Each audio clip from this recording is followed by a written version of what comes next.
Vamos a ver nuestras Biblias en Oseas capítulo número 11, por favor. Oseas capítulo número 11. Y es el texto que hoy nos toca analizar, que hoy nos toca ver. Para las personas que nos están visitando, ya casi terminamos el libro de Oseas. Hemos estado estudiándolo, un libro realmente maravilloso que nos habla acerca del amor incomparable de Dios, de ese amor que es realmente difícil de entender, muy complicado, y que podemos verlo en su magnitud en este libro. Podemos verlo en el ejemplo, ¿verdad?, que nos pone en esta vida de un matrimonio de Oseas y Gomer, cómo Oseas se casa con una prostituta y cómo Dios le llama a Oseas a amar a esa prostituta. Y podemos ver a lo largo del libro de Oseas cómo la forma en que Dios llama a Oseas a amar a esa prostituta es la misma forma en que Dios nos ama. Así es que es lo que hemos visto a lo largo de este libro de Oseas. Y hoy vamos a seguir analizando este amor incomparable de Dios. Y vamos a ir a Oseas capítulo número 11 y vamos a leer de los versículos 1 al 12. Va a aparecer ahí en pantalla y quiero que me sigas con tu mirada. Oseas capítulo número 11, de los versículos número 1 al 12. Bien, Oseas capítulo número 11, de los versículos número 1 al 12. Y el sermón del día de hoy tiene como título de regreso a casa. Así es que vean lo que el profeta, lo que Dios le dice al profeta y lo que el mismo profeta puede decir al pueblo. Vean lo que dice la palabra del Señor. Desde que Israel era niño, vean lo que enfatiza Dios: yo lo amé. De Egipto llamé a mi hijo, pero cuanto más lo amaba, más se alejaba de mí. Ofrecía sacrificios a sus falsos dioses y quemaba incienso a las imágenes. Yo fui, dice, quien enseñó a caminar a Efraín. Yo fui quien lo tomó de la mano, pero él, dice el Señor, no quiso reconocer que yo era quien lo sanaba. Lo atraje, dice Dios, con cuerdas de ternura, lo atraje con lazos de amor, le quité, vean lo que dice la palabra del Señor, del cerviz el yugo, y con ternura me acerqué para alimentarme.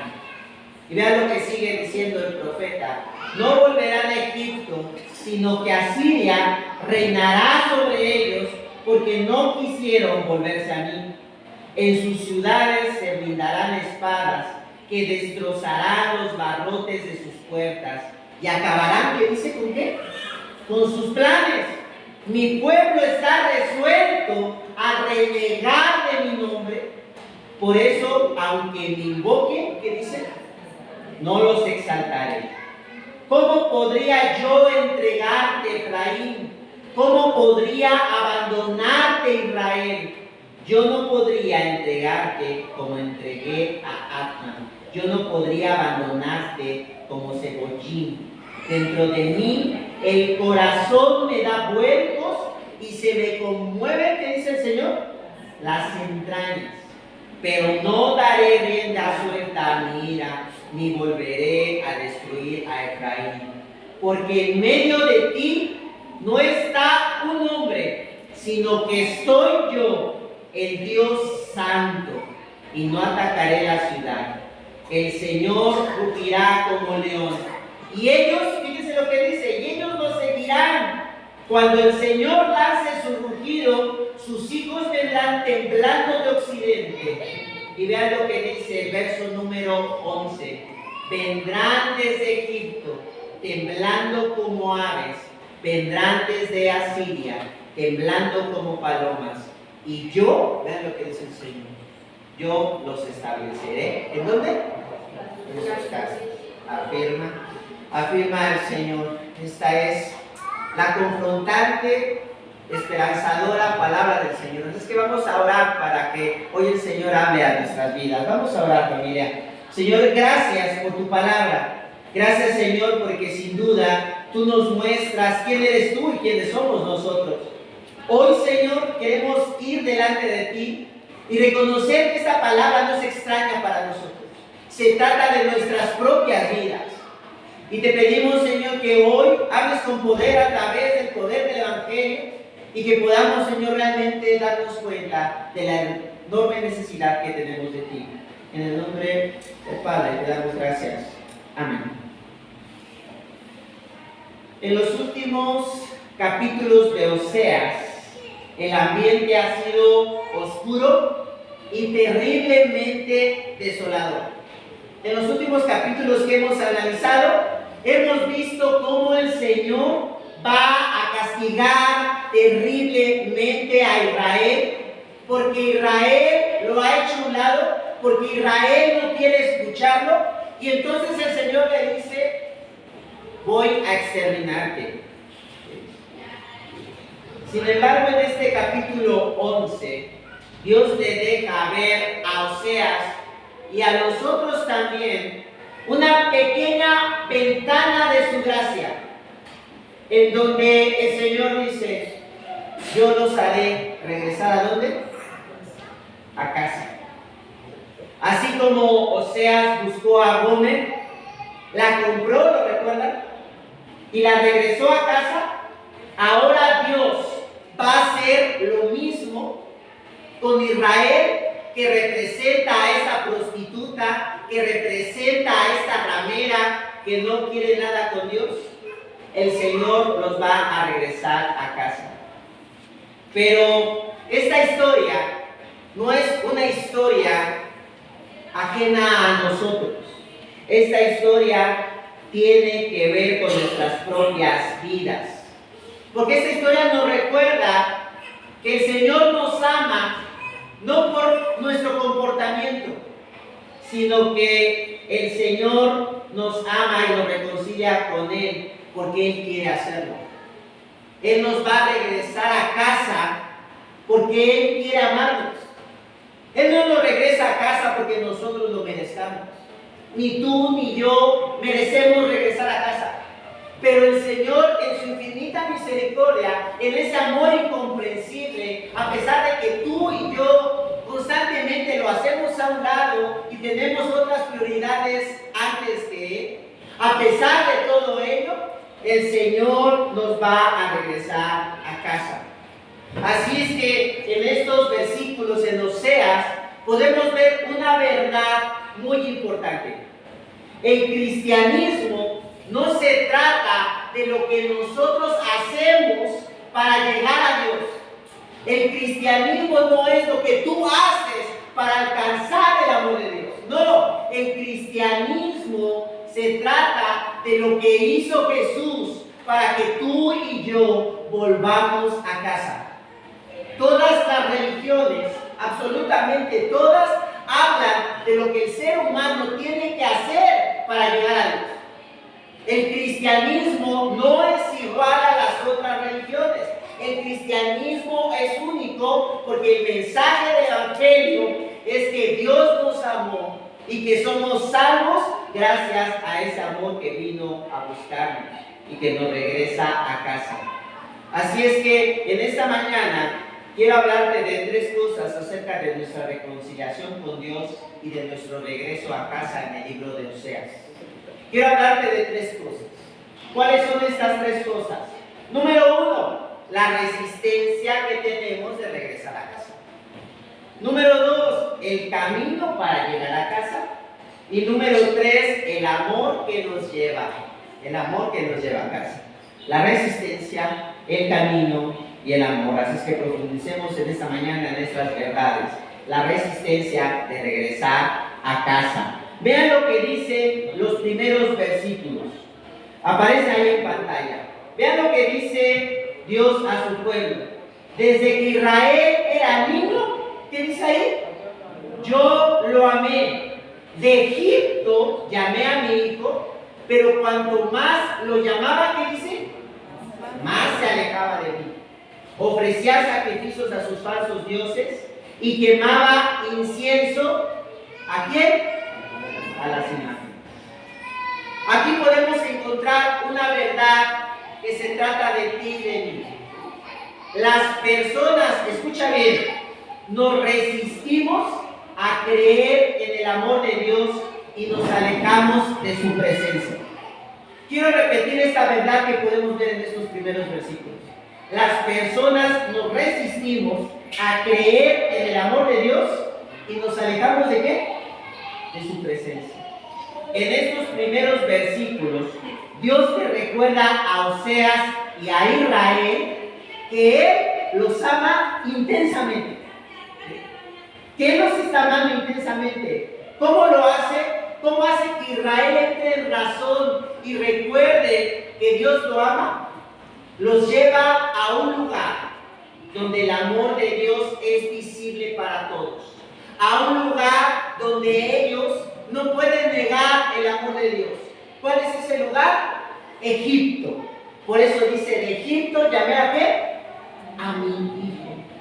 Egipto es el lugar, todos conocemos, donde Dios rescata a Israel. ¿De qué lo rescata? Del sufrimiento, de la esclavitud, de la desesperación, de la angustia, de la tristeza, de la desesperanza. Lo rescata de no tener un hogar y de no poder adorar a Dios de una manera cercana. Pero pensemos, ¿por qué Dios libera a Israel de Egipto? ¿Porque se lo merece? ¿Qué motiva a Dios a hacer esto? ¿Qué es lo que lo motiva? Su amor, por supuesto. Vean lo que dice Éxodo 4, de 22 al 24. Aparece ahí en pantalla. Entonces, tú le dirás de mi parte al faraón, Israel es mi primogénito. Ya te he dicho que dejes ir, y vean lo que dice ahí, a mi hijo para que me rinda culto.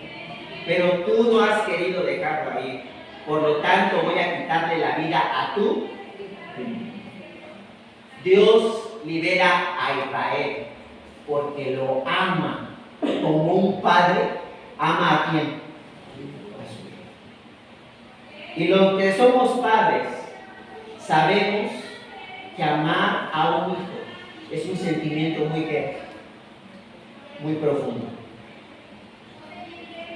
Muy profundo. Los amamos cuando se portan mal. ¿Sí? Aunque sean groseros a veces. Aunque no se coman la comida. Los amamos.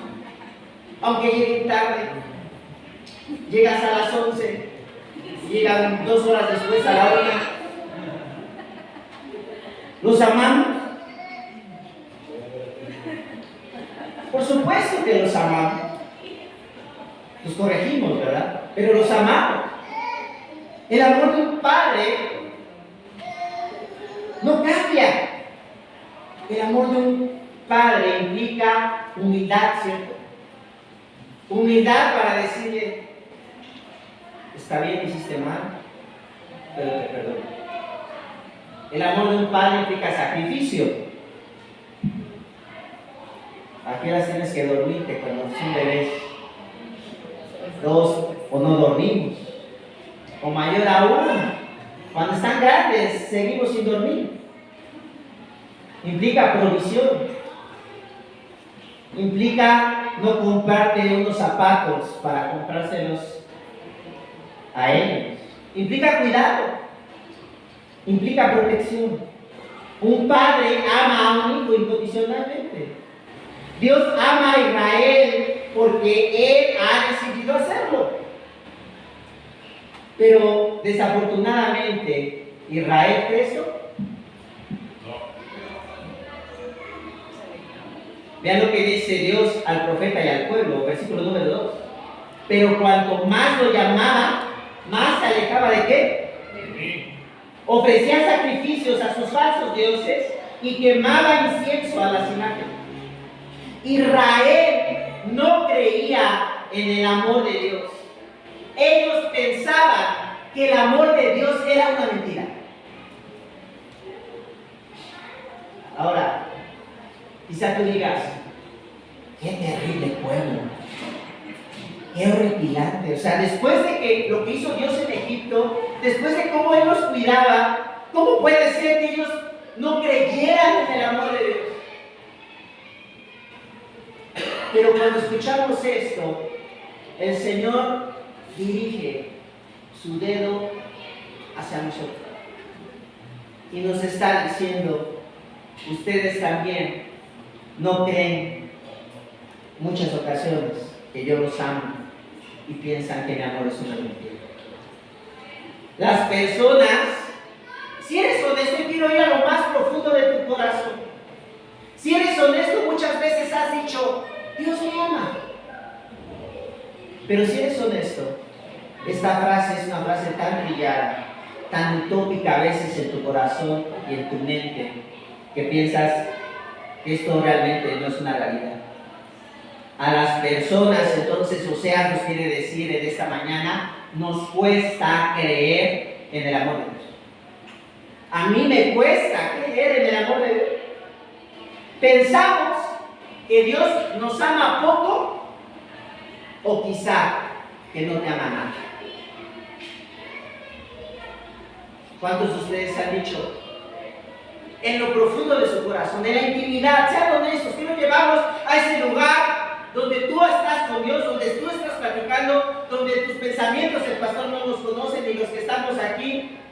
¿Cuántas veces has dicho, me amas, pero no tengo trabajo?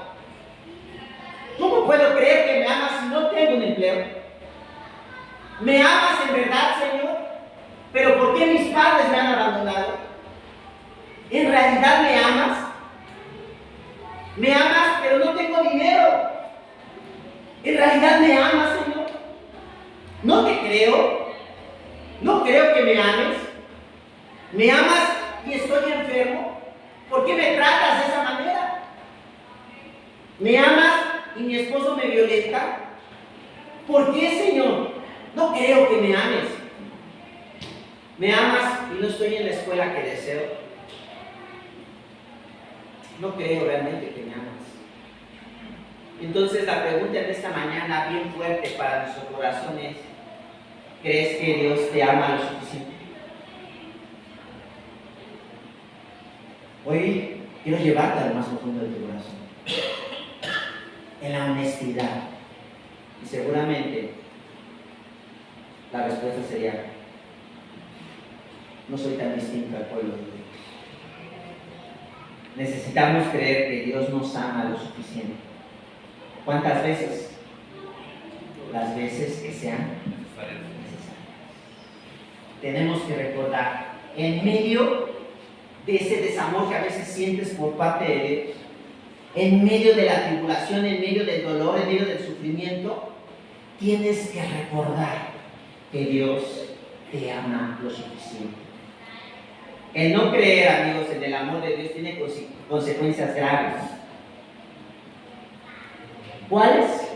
Vean lo que dice Oseas. Ofrecían sacrificios ¿a quién? A sus dioses. ¿Y quemaba incienso a quién? Alguien puede decir con sus labios, por eso dice el Señor, es que el pueblo me alaba con sus labios, pero su corazón está lejos de qué. Alguien puede decir, a mí no me sorprende que alguien me diga en la iglesia, yo amo a Dios, pero en su forma de vivir yo puedo ver si realmente esa persona ama a Dios. El no creer en su amor nos aleja de Él. ¿Qué hizo el pueblo? ¿Estuvo cerca de Él o se alejó? Se alejó. La falta de entendimiento del amor de Dios nos lleva a ser indiferentes con Él. Oye, Dios es importante en tu vida. No es cierto. No es tan importante. Hay cosas más importantes que Dios, ¿cierto? Mi familia es más importante. No estoy diciendo que tu familia es importante, pero hay veces que ponemos a la familia encima de Dios. Mi trabajo es más importante. Mi dinero es más importante. Mi reputación es más importante.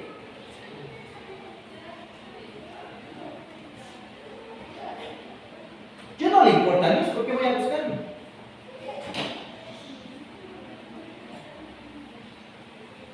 Cuando una persona es indiferente ante Dios, se va a ver inmediatamente. Le va a dar la espalda, va a poner otras cosas delante de él. Así que aunque te diga, yo lo amo, no es cierto. Vamos a ser desconfiados con él, ¿cierto? Si tú piensas que Dios no te ama, ¿vas a ser desconfiado? Claro. Si tu pareja te engaña, ¿vas a confiar en él? Hablando del matrimonio, hablando de un noviazgo. Si una chica o un chico te engaña, los que son solteros, ¿van a seguir con él? Bueno, a menos que te guste la vida dura. Pero no vas a querer estar con él. ¿Por qué? Porque vas a desconfiar de él. Y va a significar que no lo ama. Porque desconfiemos de Dios implica que tú puedas decir, ¿yo por qué voy a estar orando con Dios? Si el que controla mi vida, ¿quién soy?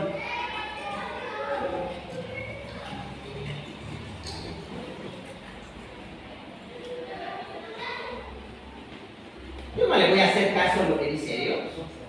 ¿Por qué tenemos una vida a veces muy desordenada? O sea, que no estamos viviendo de acuerdo a la voluntad de Dios. ¿Por qué?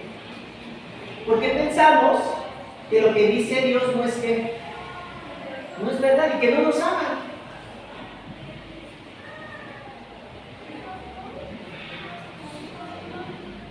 Desconfiamos de Él, pensamos que el dinero nos sustenta, que el trabajo nos sustenta, pero no el Señor.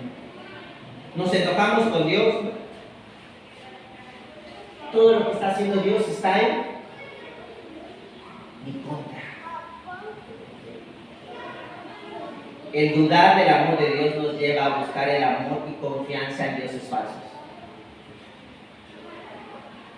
Ahora, la pregunta en esta mañana fuerte para nuestro corazón es: ¿en qué lugar que no es Dios estás poniendo tu amor y confianza?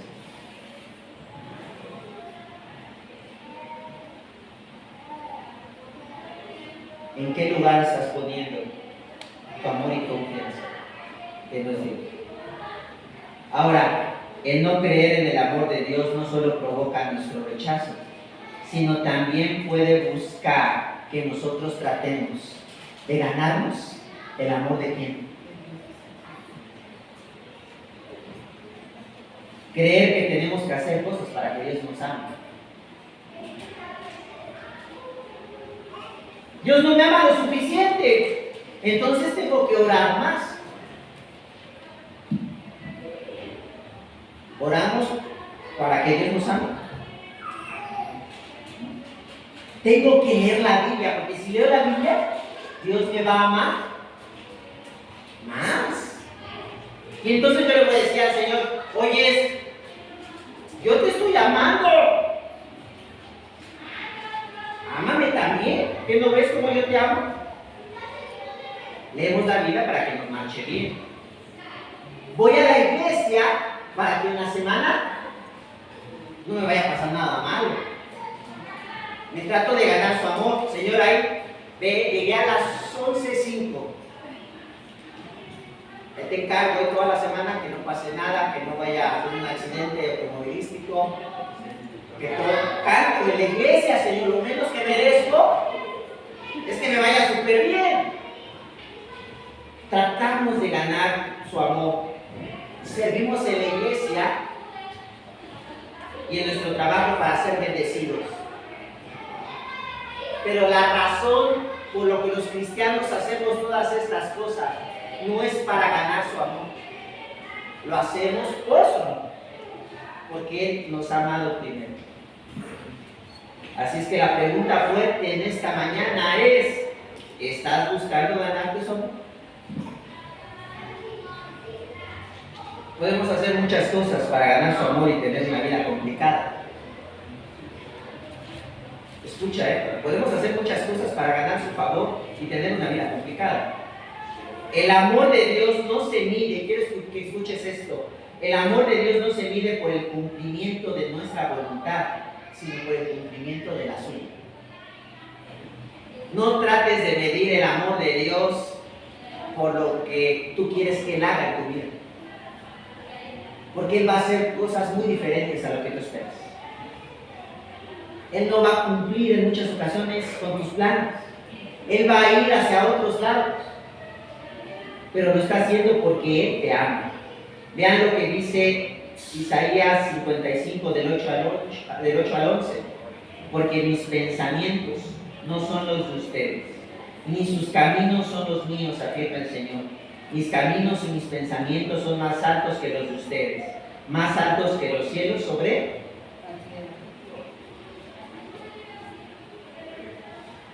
El Señor a veces te va a hacer pasar por cosas difíciles, pero eso no significa que no te ame. Él lo está haciendo porque te ama.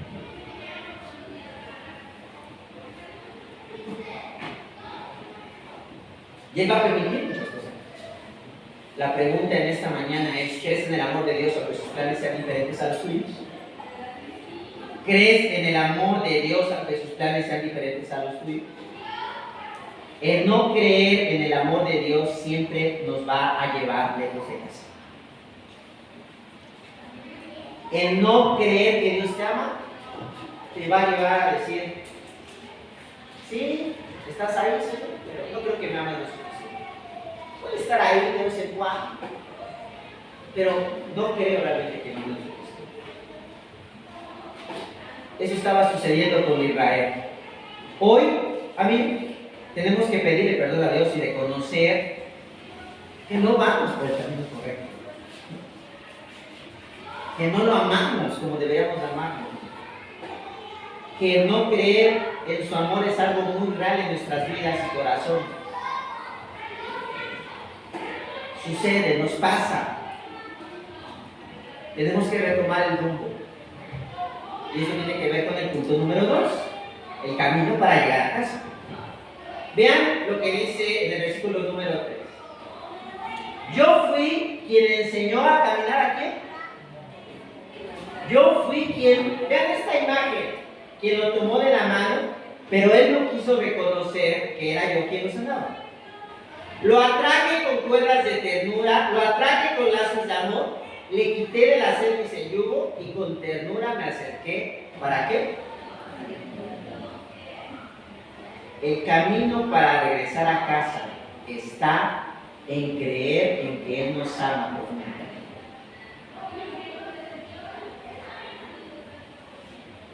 Es el amor de Dios el que nos hace venir delante de Él y decir: ¡wow! A pesar de cómo soy, a pesar de que no quiero nada contigo, tú me amas profundamente. Dios, aquí estoy en agradecimiento a ese amor, a que tú me tomas como un niño de la mano y tú caminas conmigo. Para que un cristiano pueda transformar su vida, tiene que asombrarse del amor de Dios.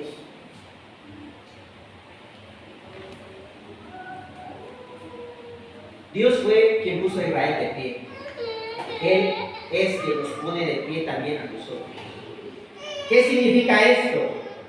Es Dios quien nos sustenta, es Dios quien nos da dirección y es Dios quien nos da seguridad. Sin Dios, quiero repetir esta frase, sin Dios nuestra vida está en peligro. Quizá esta afirmación te parece muy exagerada. ¿Mi vida en peligro, pastor? ¿En verdad en peligro? No, pero eso no puede ser cierto. Pues hay personas allá afuera que yo las veo que están bien sin Dios y no veo que estén en peligro su vida. Pero la imagen que vemos en estos versículos de un niño comenzando a caminar es extraordinaria para ver esta realidad. ¿Qué pasa si dejamos a un bebé que camine solo? ¿Está en peligro o nada más se cae? ¿Está en peligro verdadero o no? Sí. A ver, dejemos allá lo que camine y no le digas nada, que si va por las escaleras no dejas que se vaya. ¿Está en peligro o no? Claro. Como padres cuidamos los primeros pasos de nuestros hijos. ¿Se acuerdan cuando caminaron sus hijos? Pues hasta le hacen uno así, ¿no? Al bebé, pues voy a caer. Y estamos al pendiente, ¿eh? Ahora, no solamente cuando son pequeños, caminamos de sus pasos toda que.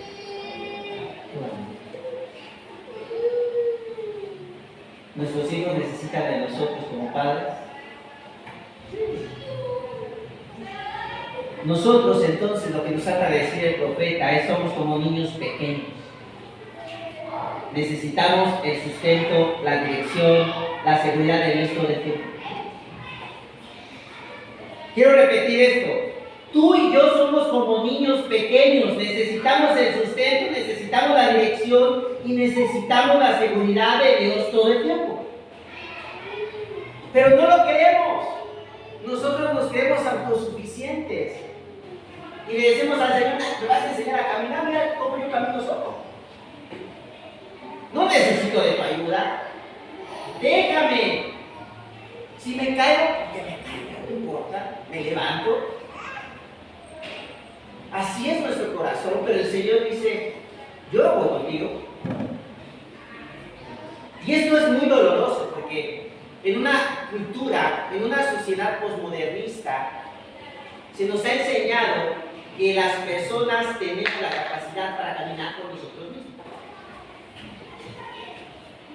Todos los pensamientos, toda la literatura, en su mayoría posmodernista, habla acerca de la autosuficiencia humana. Tú puedes lograr lo que tú quieras. Solamente que te lo propongas. Tú eres más grande que Dios. Tú no necesitas a Dios. Tú eres tu propio Dios. Sin embargo, el Evangelio nos confronta ya esta mañana y nos dice, no, necesitas del Señor. Y a veces los cristianos también tenemos que reconocer que este humanismo entra entre nosotros. Y también nosotros a veces pensamos que ya no necesitamos de Cristo, que ya no necesitamos de su perdón, que ya no necesitamos de su reconciliación y de su renovación. Y decimos, yo ya no necesito de Cristo, o sea, yo ya me sé la Biblia, los 66 libros de la Biblia me los sé de memoria, me sé todo el catecismo mayor y menor de Westminster, además pregúntemelo, pastor. Me sé el credo de los apóstoles, yo ya puedo caminar sin la necesidad de venir a Cristo y decir, Señor, aquí estoy, te necesito, ayúdame, porque no sé qué hacer. Somos tan orgullosos que como cristianos también nosotros queremos tomar las riendas de nuestra propia vida y caminar a nuestro antojo, sin escuchar la voz de Dios. Pero el Señor dice, tú me necesitas. Pero vean cómo en medio de nuestra rebeldía, vean cómo nos trae a casa Dios. Vean lo que dice Oseas 4. Lo atraje con cuerdas de qué? Lo atraje con lazos de amor, le quité la cerviz y el yugo, y con ternura me acerqué, ¿para qué? Esta imagen, amigos, es extraordinaria. ¿Por qué? Porque esta imagen de un amo, va a sonar muy fuerte, de un amo tratando con delicadeza a un animal. ¿A quién se le podría un yugo?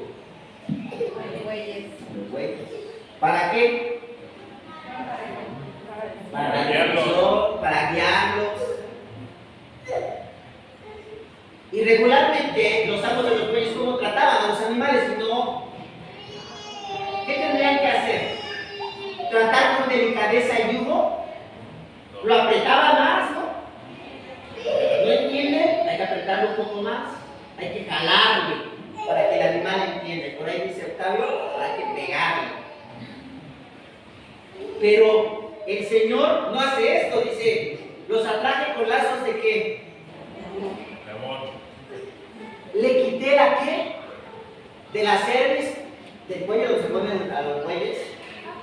Le quité del cuello el qué? Yugo. ¿Qué es esto? ¿Por qué?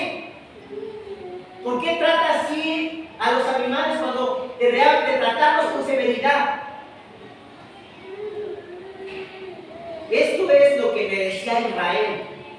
Merecía ser golpeado, merecía ser destrozado. Esto es lo que tú y yo merecemos. Porque somos rebeldes ante Dios, porque no nos importa nada.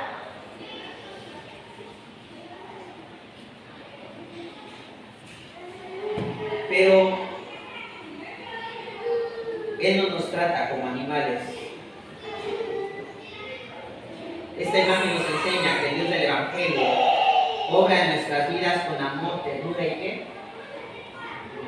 Misericordia.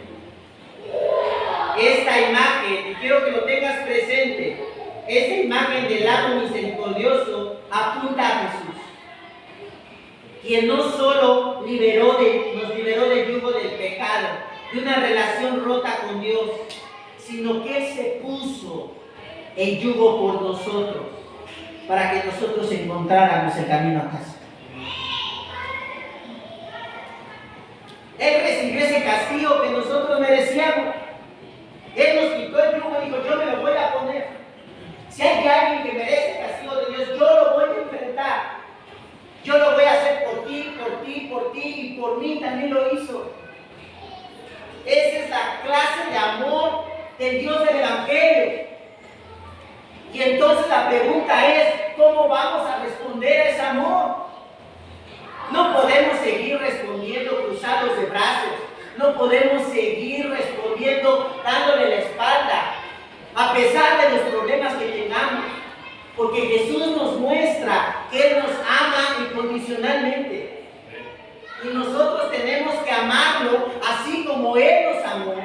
Nosotros tenemos que comprometernos con Él y con su iglesia, así como Él se comprometió con nosotros, con su propia vida.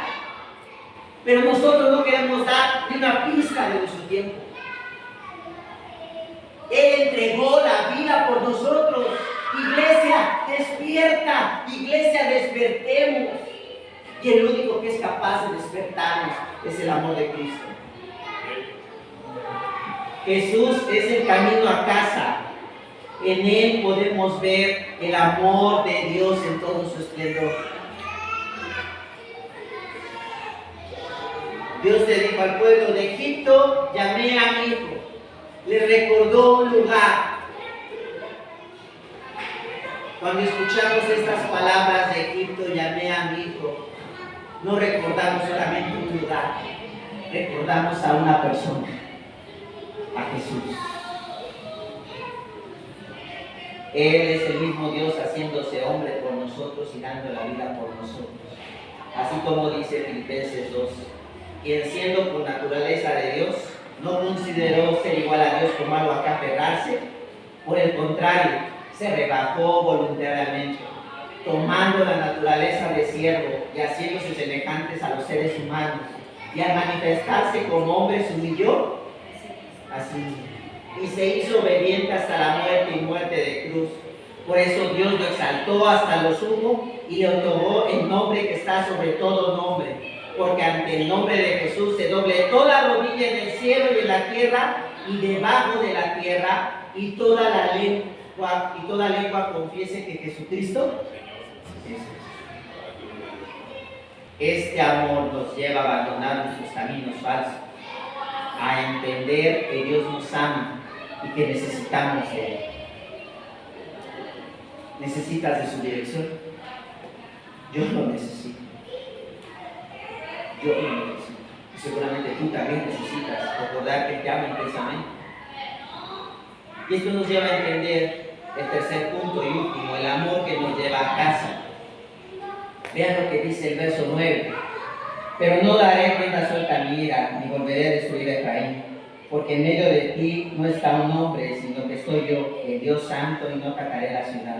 El Señor rugirá como león y ellos lo seguirán. Cuando el Señor lance su rugido, sus hijos vendrán temblando de occidente. Vendrán desde Egipto temblando como aves, vendrán desde Asiria temblando como palomas. Y yo los estableceré en ¿dónde? El Dios del Evangelio promete el regreso a casa al pueblo de Israel. ¿Se imaginan la cara de Oseas y del pueblo? ¿Cuál sería? ¿De sorpresa? No lo sé. de indiferencia o de arrepentimiento. Y aunque ustedes no lo crean, fue de indiferencia. Volvieron a no escuchar. Por eso el capítulo número 12 sigue hablando del juicio. ¿No lo escucharon? Es terrible ver que el pueblo no escucha. Que no escucha. Pero esta restauración también es una promesa para nosotros. La pregunta es, ¿vas a escucharme? En Cristo vemos cumplida plenamente la promesa de un nuevo hogar. Juan 14, del 1 al 4 dice, no se angustien, confíen en Dios. ¿Y confíen en qué? También en mí. También. En el hogar de mi Padre hay muchas viviendas. Si no fuera así, ya se los había dicho a ustedes. Voy a prepararles, ¿qué dice? Y si me voy y se lo preparo, vendré para llevármelos. Así que ustedes estarán donde yo esté. Ustedes ya conocen el camino para ir por donde yo. Y después aparece ese texto que todos nos sabemos dar. Yo soy el camino, La verdad, la vida. que cree en mí. Dios nos lleva a casa por su bondad, no por nuestra bondad. Por el amor de Dios en Cristo tenemos un lugar junto al Padre. Esta noticia debe provocar un serio arrepentimiento en nuestros corazones. Nos debería de llenar de vergüenza. Y no de cinismo, como al pueblo lo llenó. Porque el pueblo fue cínico. Ahora sí no, quería. Bien por ti. Le dieron la espalda y siguieron viviendo sin. ¿Cuál va a ser en esa mañana tu actitud? ¿Cínica? De seguir, yo voy a seguir viviendo como yo quiero. O realmente de vergüenza y decir, Señor, no me he dado cuenta de que realmente tú me amas más de lo que yo creo. Perdóname, Señor, porque no te amo lo suficiente. Me avergüenza saber que tú diste la vida por mí y yo no doy nada por ti. No quiero seguir siendo así. En medio del cinismo del pueblo, Dios actúa con amor. No con un amor indiferente a su pecado. Como buen padre, el Señor los corrige. Por eso Oseas dice en el versículo número 6, en sus ciudades se brindarán espadas que destrozarán los barrotes de sus puertas, que acabarán con sus planes. Mi pueblo está resuelto a renegar de mi nombre. Por eso, aunque me invoque, no los que. No los que.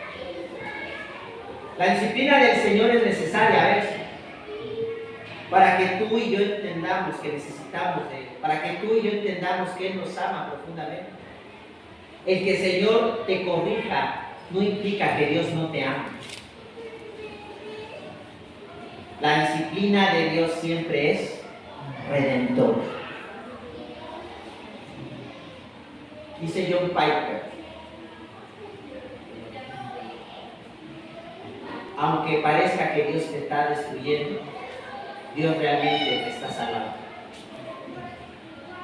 Escucha, aunque parezca que Dios te está destruyendo a veces, Dios realmente te está salvando. Dios quiere llevarte con amor a casa. Te ha llevado en Cristo. El Dios del Evangelio te lleva a casa día a día, recordándote el amor de Jesús, a que tienes que venir una y otra vez en un constante arrepentimiento y recordar que Él es el único camino, a recordar que Él realmente te ama. Así es que oremos pensando en esto, iglesia, oremos pensando en que necesitemos el amor del Señor y oremos pensando en que Cristo te ama más de lo que tú piensas. Y respondamos esa amor. Vamos a orar en esta mañana. Señor, gracias. Porque tú conoces nuestros corazones y conoces, Señor, que nos resistimos para volver a casa. Gracias, Señor, porque tú nos tratas como a niños pequeños y con amor nos llevas a Cristo para que nos demos cuenta, Señor, que te necesitamos más de lo que nosotros pensamos. Gracias por amarnos de esta manera sobrenatural. Gracias, Señor, por entregar la vida por nosotros que no lo merecíamos. Cambia nuestros corazones. Permite que este amor se haga carne en ellos y que podamos amarte de la misma manera en que tú nos amas. Señor, queremos amarte no para que nos ames más. En Cristo podemos ver que tú nos amas lo suficiente. Queremos amarte, Señor, en agradecimiento a ese amor que tú nos tienes. Ayúdanos a responder siempre al Evangelio de Cristo, con humildad, con servicio, con compromiso. Gracias, Padre. En el nombre de Cristo Jesús oramos. Amén.